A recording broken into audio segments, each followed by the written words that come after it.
I'm Theodora DeVuro, 78 years old, a woman, and my family ghosted me after a devastating injury, and now they're angry I refuse to be their babysitter ever again.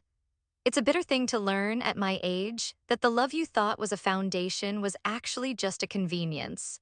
For decades, I was the sturdy, reliable oak tree in the center of our family's garden. My shade was a comfort, my strength was a given, and my roots, which I thought were intertwined with everyone else's, were merely being used to draw water for their own growth. Then a storm came, a personal, terrifying storm, and a lightning bolt of pain didn't just break my hip. It split that old oak tree right down the middle.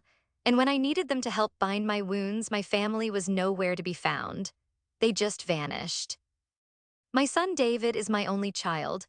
I poured every bit of my soul into raising him, especially after my dear husband, Robert, passed on 15 years ago. David was a good boy, or so I always told myself. He grew into a man who looked the part, a steady job in finance, a nice car, and a picture-perfect family. He married Tiffany, a woman who is as polished and as hard as a marble countertop. Together, they gave me two grandchildren, Maya and Leo. And oh, how I loved those children. They were the sweet late-season blossoms in my life. For them, I would have done anything, and for a long, long time I did. I was more than a grandmother, I was an unpaid, on-call, all-purpose childcare provider. My home, the same one Robert and I bought 50 years ago, became their second home, the convenient drop-off point for whenever their busy lives needed unburdening. My life, my plans, my own needs, they were always secondary, a footnote in the grand story of David and Tiffany's ambitions. I remember one Friday afternoon, I was elbow-deep in the soil of my prize-winning rose bushes, a simple pleasure that always connected me to Robert, who had planted the first one. My phone rang, and it was Tiffany, her voice a whirlwind of manufactured panic. "Oh, Theodora, thank God you answered. David just surprised me with a reservation at that new French place downtown. It's for our anniversary, we completely forgot. Can you possibly take the kids just for tonight?" Of course, I said yes. How could I not? I tidied myself up, prepared their favorite macaroni and cheese, and waited. They arrived an hour later, the kids dumped with their backpacks at the door, a hurried "you're a lifesaver" tossed over Tiffany's shoulder as they left. Just for tonight turned into a text message late that evening. Having so much fun, decided to get a hotel room, be back Sunday, kisses. They didn't ask, they informed.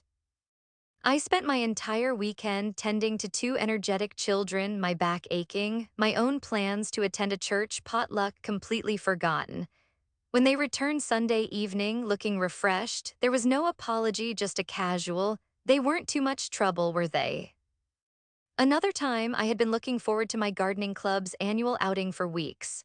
We were taking a bus to the State Botanical Gardens. I had my ticket pinned to the corkboard in my kitchen, my special wide-brimmed hat sitting on the hall table ready to go. The morning of the trip, my phone rang. It was David. "Mom, I'm in a huge bind. Tiffany's got some shopping emergency for a gala tonight, and a last-minute meeting just came up for me that I absolutely cannot miss. I need you to get the kids from school."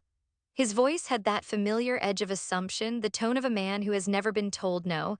I looked at my ticket, at my hat. I felt a familiar pang of disappointment, a little wave of resentment that I quickly swallowed down. Family first, I told myself, that's the mantra I lived by. "Of course, darling," I said, my voice betraying none of my own feelings. I spent that beautiful sunny afternoon in a noisy school pickup line instead of among the serene blossoms of the botanical gardens.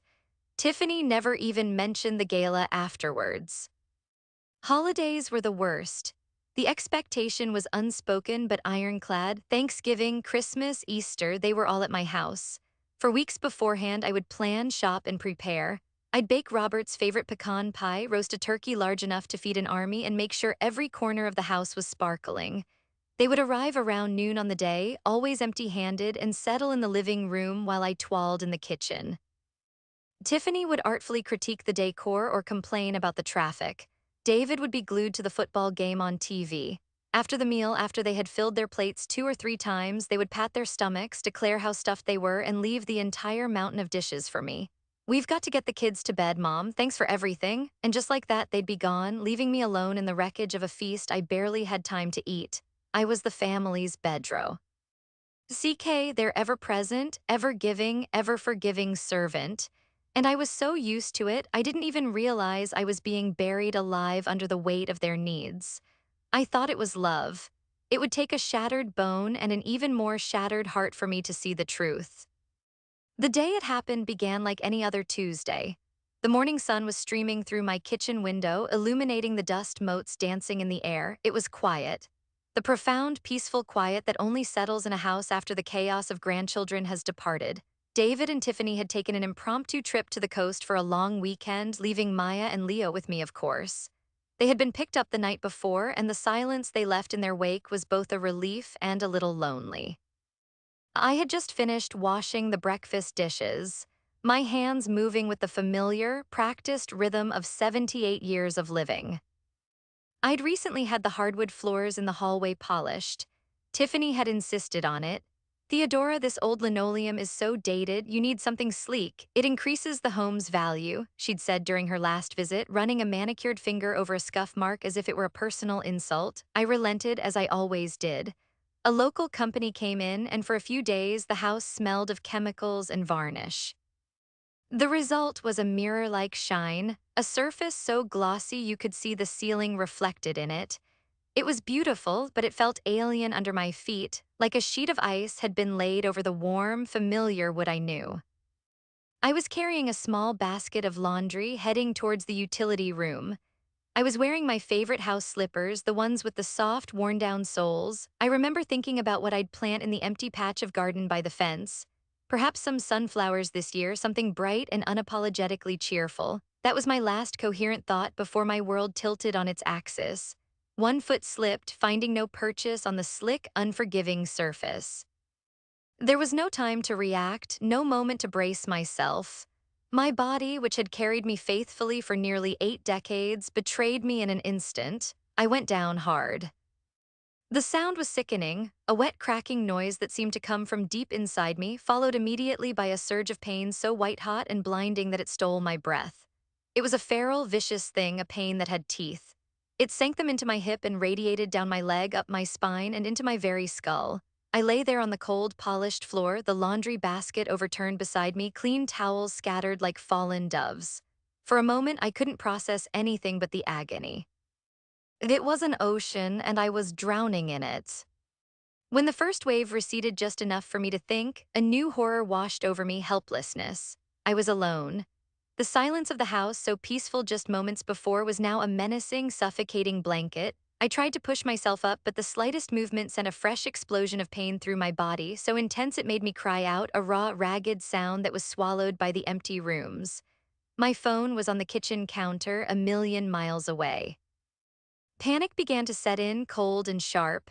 How long would I lie here? No one was expecting me. No one would be checking in. David and Tiffany were on their trip, my gardening club didn't meet until Thursday, and my church friends would assume I was just having a quiet day at home. The world had shrunk to the space of that hallway floor, to the scent of lemon polish and the throbbing, relentless rhythm of my own suffering. I lay there for what felt like an eternity, the cheerful morning sun mocking me through the window. Finally, a flicker of an idea, my emergency pendant. Robert had insisted I get one after he passed. I rarely wore it, feeling it was a concession to fragility I wasn't ready to make. But that morning, for some reason I'll never understand, I had put it on. My hand trembled as I fumbled at my neck, my fingers closing around the small plastic button. I pressed it, holding it down until a crackling voice filled the air. "This is emergency services. Do you need assistance?" Tears of relief streamed down my face. "Yes," I choked out. "Yes, I've fallen. I think my hip is broken." The paramedics were kind and efficient. They cut away my slacks, stabilized my leg, and lifted me onto a stretcher with practiced gentleness. As they wheeled me out of my own front door, I caught a glimpse of my reflection in the gleaming hallway floor. A pale, frightened old woman strapped down, her face a mask of pain. In the ambulance, amidst the wail of the siren and the sterile smell of antiseptic, one of the paramedics asked, "Is there family we can call for you?" And even then, even through the haze of pain, my first thought was of my son. "Yes," I said, reciting David's number from memory. "My son, David." I clutched the hope of his voice like a teat. Aliceman, he would come, he would make this right. He was my son after all. The diagnosis at the hospital confirmed my fears, a complete fracture of the femoral neck, a broken hip.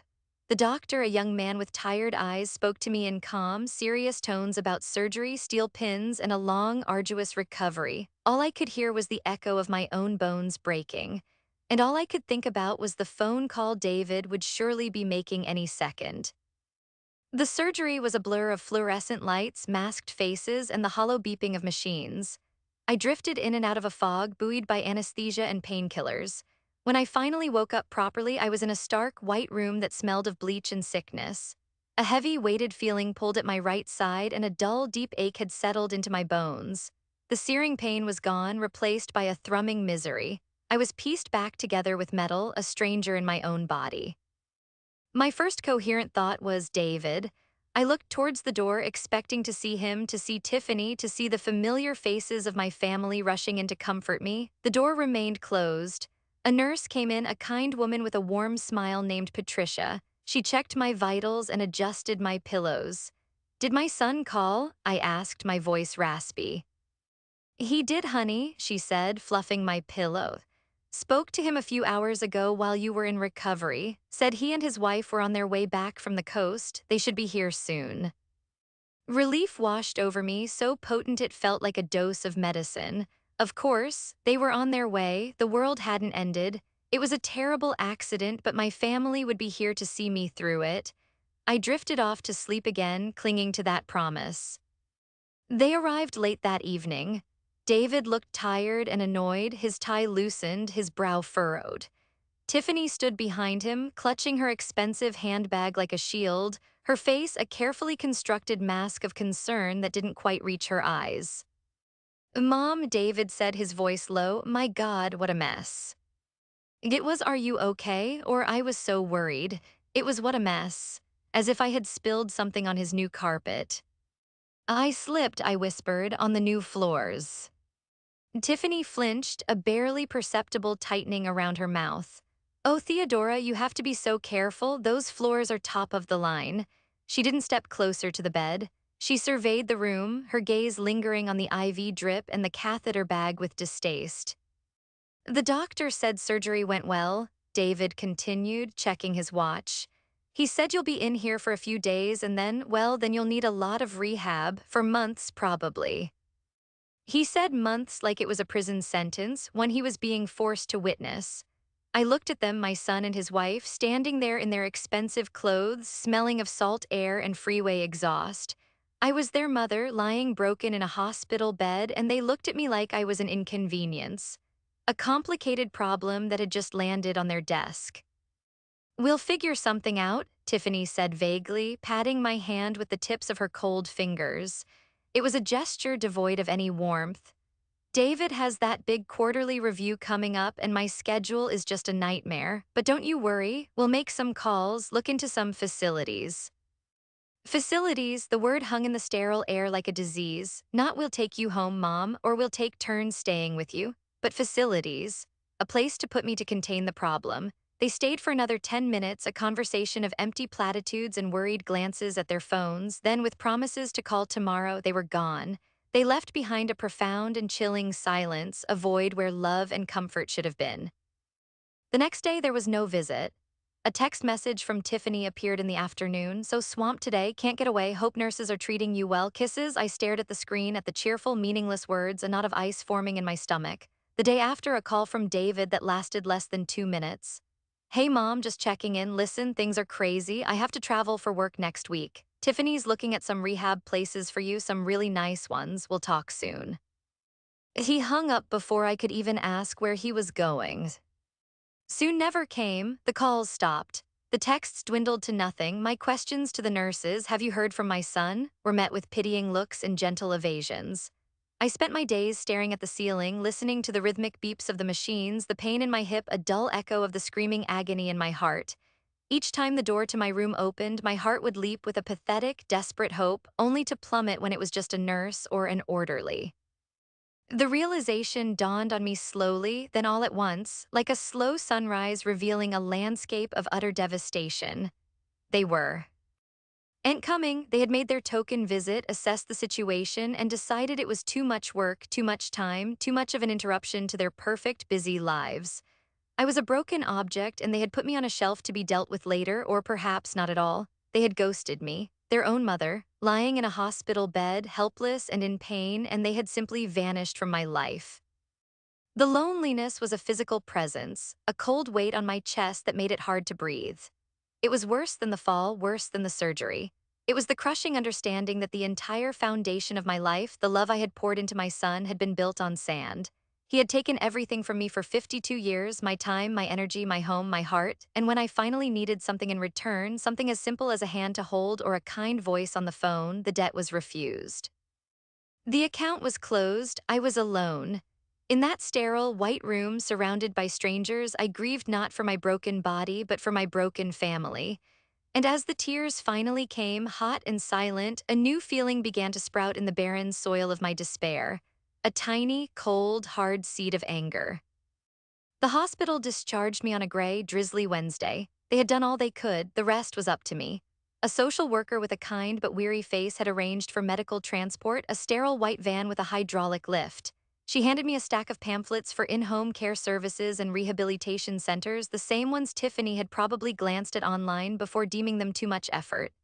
Your son's office said they would handle the billing, the social worker said, avoiding my eyes.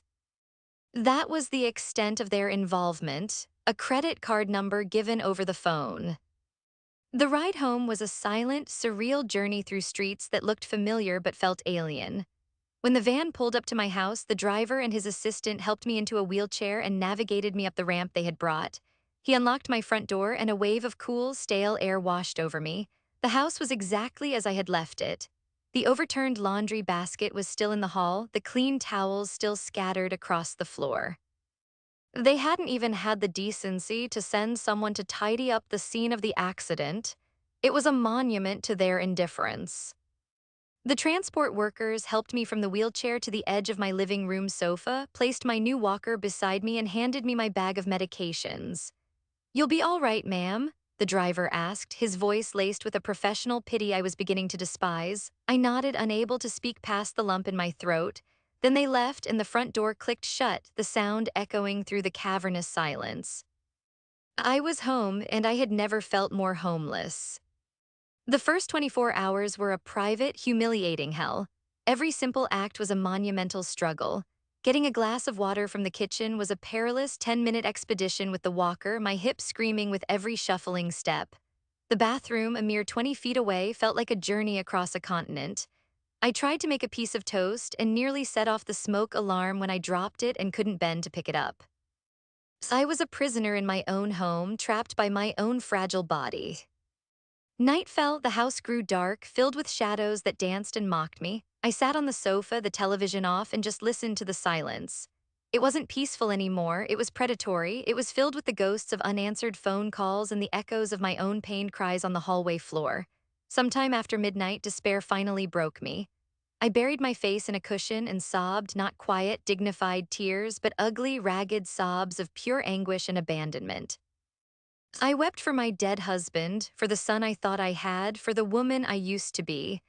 I wept until I was empty, until there was nothing left but a hollow, aching void. It was in that void, in that moment of absolute rock bottom, that a name surfaced from the depths of my memory. James Henderson, my Robert's best friend. They had grown up together, worked construction together, and stayed friends for over 50 years. James was a widower, a quiet, kind, and profoundly decent man. After Robert died, James had been a steady presence for a while, checking in, helping with little repairs around the house. But as my life became more and more consumed by David and the grandchildren, I had let the friendship lapse. We hadn't spoken in nearly a year. Shame washed over me. To call him now after so long out of sheer desperation, it felt like a terrible imposition. But what choice did I have? I was drowning, and his name was the only piece of driftwood in sight. My phone was in my handbag on the floor. It took me 5 agonizing minutes to fish it out. My hands trembled as I scrolled through my contacts past David and Tiff. Until I found James H. I pressed the call button before I could lose my nerve. It rang once, twice, 3 times. I was about to hang up when a deep, familiar voice answered, groggy with sleep. "Hello."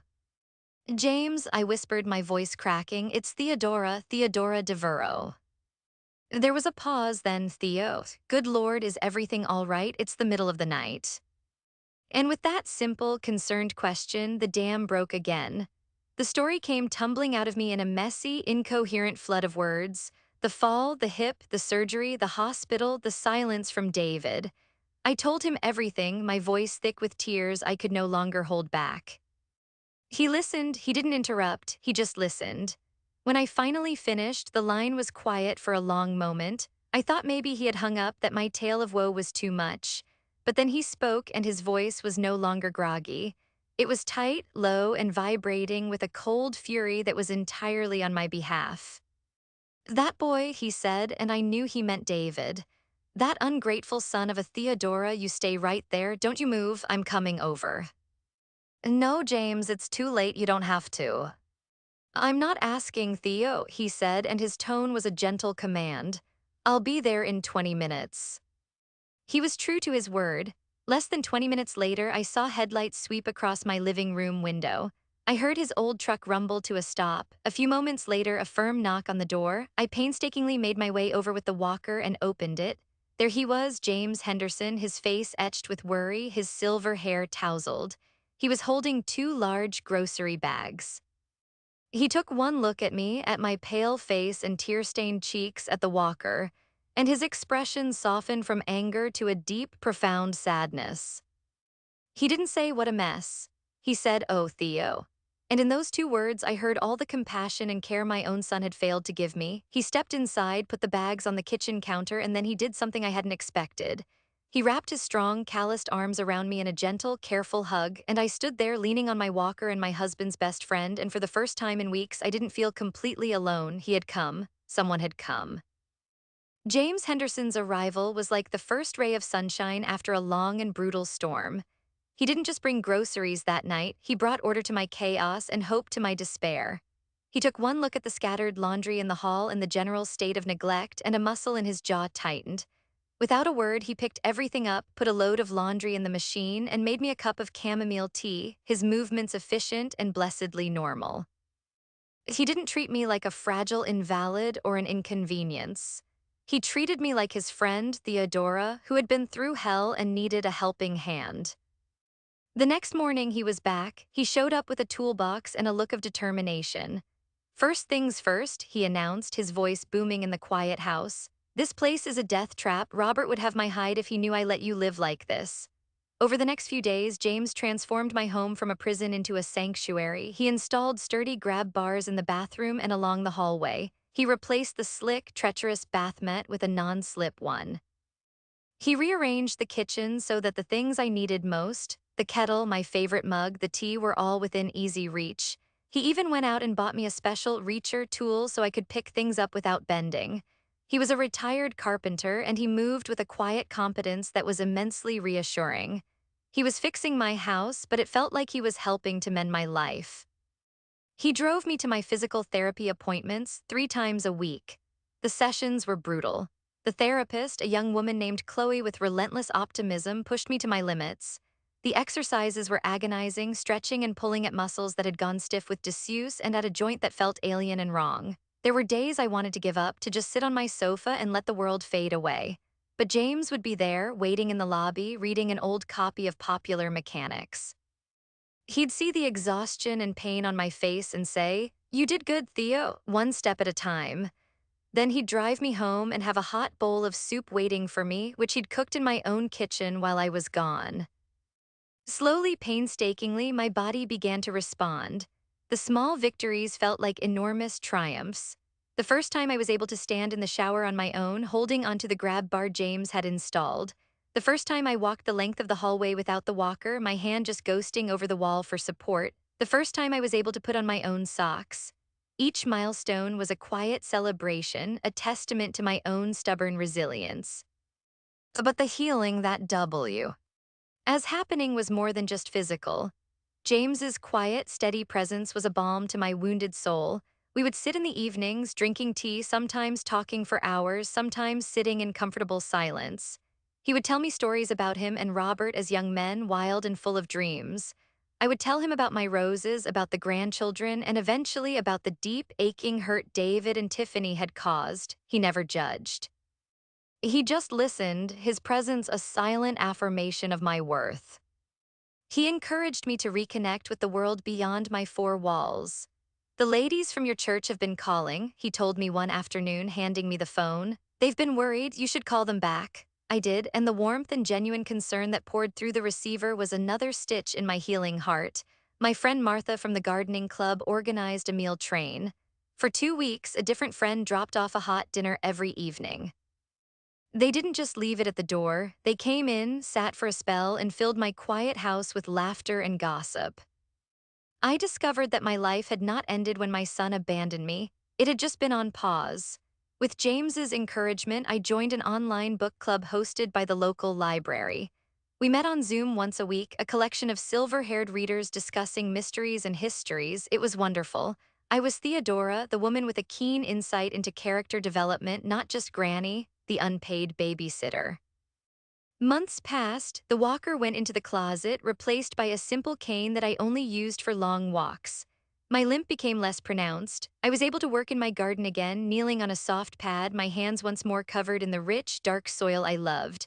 I planted those sunflowers I had thought about on the day of my fall. They grew tall and strong, their bright faces turned towards the sun. I felt like one of them.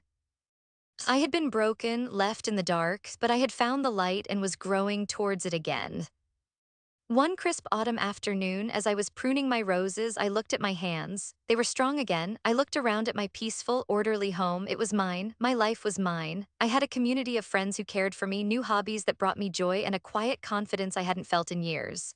The searing anger I had felt towards David and Tiffany had cooled, settling into a hard, clear understanding. They had shown me who they were, and I believed them. The resolve settled in my heart, not with malice, but with a profound and unshakable certainty. I had rebuilt my body and my soul without them. I would never, ever let them have the power to break me again. The door to that old life of servitude wasn't just closed. James had helped me install a brand new deadbolt. Life settled into a new and peaceful rhythm. The seasons turned. My sunflowers withered, their heavy heads drooping with seeds, and the crispness of autumn gave way to the quiet chill of early winter. I spent my days reading, tending to my indoor plants, and enjoying the simple, profound pleasure of my own company. My friendship with James deepened into a comfortable, easy companionship. We'd share dinner a few times a week, play spirited games of Scrabble, or just watch old movies together. I was happy. And it was a quiet, steady happiness, a feeling I had earned. The phone had become a friend again, a link to my church group and my book club, not a source of anxiety and disappointment. I hadn't heard a single word from David or Tiffany since those first few days after my surgery. No calls, no texts, not even a cheap card on Thanksgiving or for my birthday. They had surgically excised me from their lives, and in doing so, they had performed a miracle. They had set me free. I had healed so completely that whole days would pass without me thinking of them at all. Then one Tuesday afternoon, the phone rang. The caller ID was a number I didn't recognize, a local area code. I answered with the cheerful, open tone I now used for everyone. "Hello, Theodora speaking." There was a half-second of silence, and then a voice that was both instantly familiar and jarringly out of place in my new life. "Theodora, it's Tiffany." Her voice was like a key turning in a rusty lock. It was bright, breezy, and utterly devoid of any awareness of the chasm of silence that lay between us. It was the voice she used when she wanted something, a tone of weaponized cheerfulness. A cold knot formed in my stomach, but my own voice remained calm. "Tiffany," I said. The name felt strange on my tongue, a word from a foreign language I no longer spoke. "Oh, it's so good to hear your voice. How are you?" she asked, the question a perfunctory tick on a checklist. She didn't wait for an answer. "Listen, I have the most fantastic news. You are not going to believe it. Remember that promotion I was up for at the firm? Well, I got it, senior vice president." "Auntie." "Hat's nice for you," I said, my voice flat. I was looking out the window at a little blue jay pecking at the bird feeder James had hung for me. The bird seemed infinitely more interesting than the senior vice president on the other end of the line. "It's incredible," she went on, oblivious. It comes with a huge new project, a merger. David is so proud. But here's the thing, it means we both have to fly out to the head office in Chicago for a week-long series of meetings. It's next week. It's all very sudden, a total whirlwind. I stayed silent. I knew with the certainty of a prophet what was coming next. The silence stretched, and for the first time, a flicker of uncertainty entered her voice. So, the thing is, with the kids' school and everything, we can't take them with us, she said, her tone shifting from triumphant to transactional. And the usual sitters are all booked up, it's just impossible on such short notice. She paused, waiting for me to jump in with my usual, "Oh, don't you worry about a thing, bring them right over." I said nothing. I just listened to the hum of the refrigerator, the ticking of the grandfather clock in the hall. The silence made her uncomfortable. "Anyway," she finally continued, forcing a laugh that sounded like grinding glass, "we'll need you to watch Maya and Leo just for the week. We'll drop them off Monday morning and pick them up the following Sunday. It'll be fun, a whole week with your grandbabies." My grandbabies, the ones I hadn't seen or heard from in almost a year.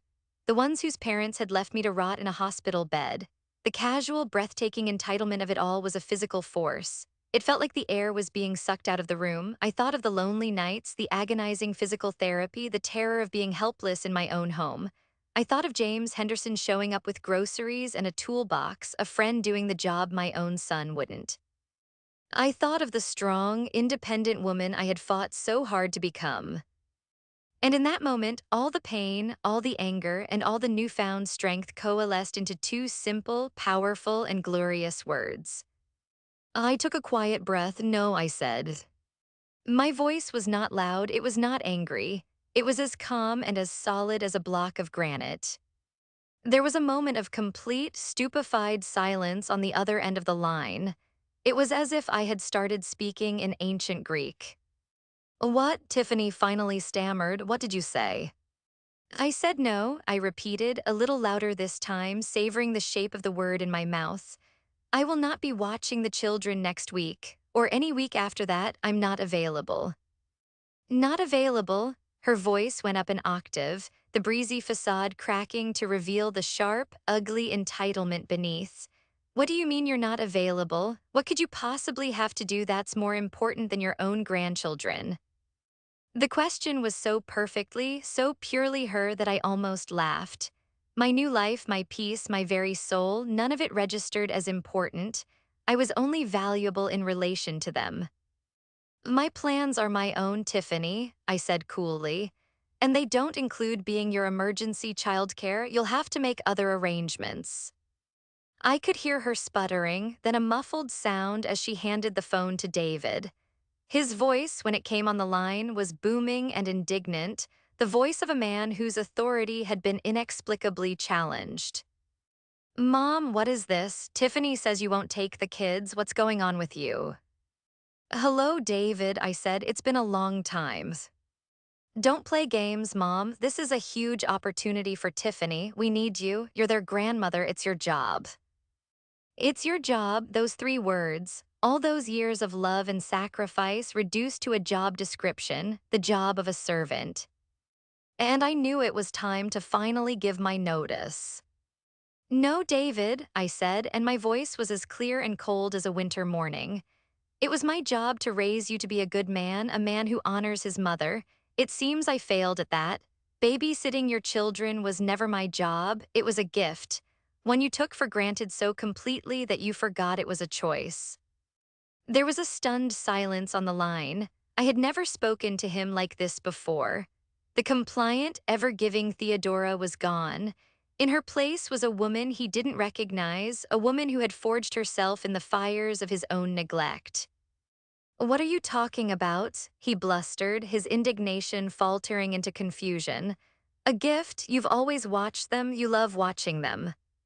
"I love them," I corrected him, "but I don't love being used. Let me refresh your memory since it seems to be selective.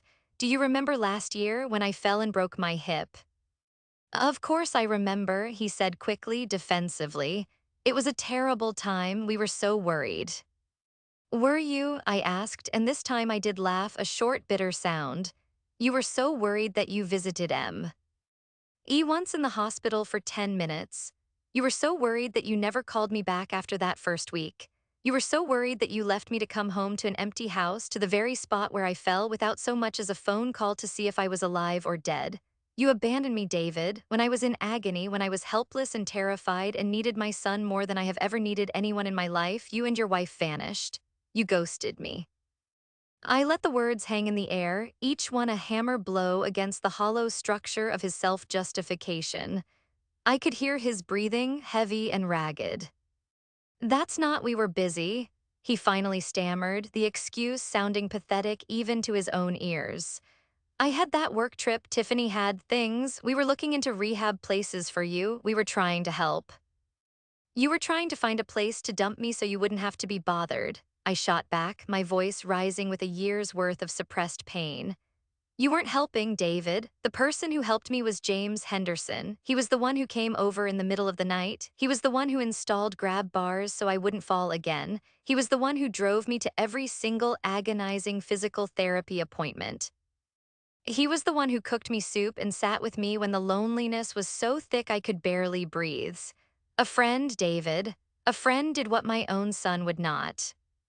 The line was dead quiet. Tiffany had likely never even heard of James. To David, he was just a ghost from his father's past. "So you see," I continued, my voice softening now into a tone of finality. "My life is different now. I am different. I spent months rebuilding myself, my body, and my spirit. I built a new life, one that is peaceful and full of people who genuinely care for me. And in this new life, there is no room for people who only remember I exist when they need something. There is no room for your brand of love, which looks so much like exploitation." "But you're my mother," he whispered, and for the first time he sounded like a little boy, lost and confused. The old Theodora would have melted at that sound, but I was not her anymore. "I am," I said gently. "And you are my son, but that is a statement of fact, not a contract for servitude. You made your choice last year, David, when you chose your own convenience over my suffering, and now I'm making mine. I am choosing me, I am choosing my peace, I am choosing my self-respect. The free babysitting service is permanently closed. The Bank of Granny is shut down. I suggest you call one of those services you were looking into for me. I hear some of them are very nice." Before he could respond, before he could muster another argument or excuse, I moved my thumb over the screen of my phone. I pressed the red end call icon. Then I opened my contacts, found his name, and pressed block. I did the same for Tiffany's number. The silence that filled my house after that was different. It wasn't the menacing, lonely silence of before. It was a clean, pure, and profound silence. It was the sound of a door clicking shut on a lifetime of pain. It was the sound of freedom. I stood up, leaving my cane by the chair, and walked into the kitchen. I put the kettle on for tea. As the water began to heat, I looked out the window at my garden, sleeping under a thin blanket of frost. My sunflowers were gone, but I knew their seeds were in the soil, waiting for spring, waiting to grow again. I felt a smile spread across my face, a real, genuine smile that reached all the way to my soul. I was Theodora Devereux, and I was finally, completely, gloriously free. The greatest lesson a broken bone ever taught me is that you have to be your own strongest support. For years, I thought my value was measured by how much I could give to others, especially to my family. I thought my purpose was to be their rock. But when I crumbled, I learned that a rock that is never cared for will eventually turn to dust. They didn't just abandon me in that hospital, they gave me a terrible, precious gift. They gave me the space to learn how to love myself, to see that my worth isn't in what I can do for other people, but in who I am. True family isn't just about who shares your blood, it's about who shows up with soup and a toolbox when your world has fallen apart. I lost a son, but I found myself. And it was the best trade I ever made.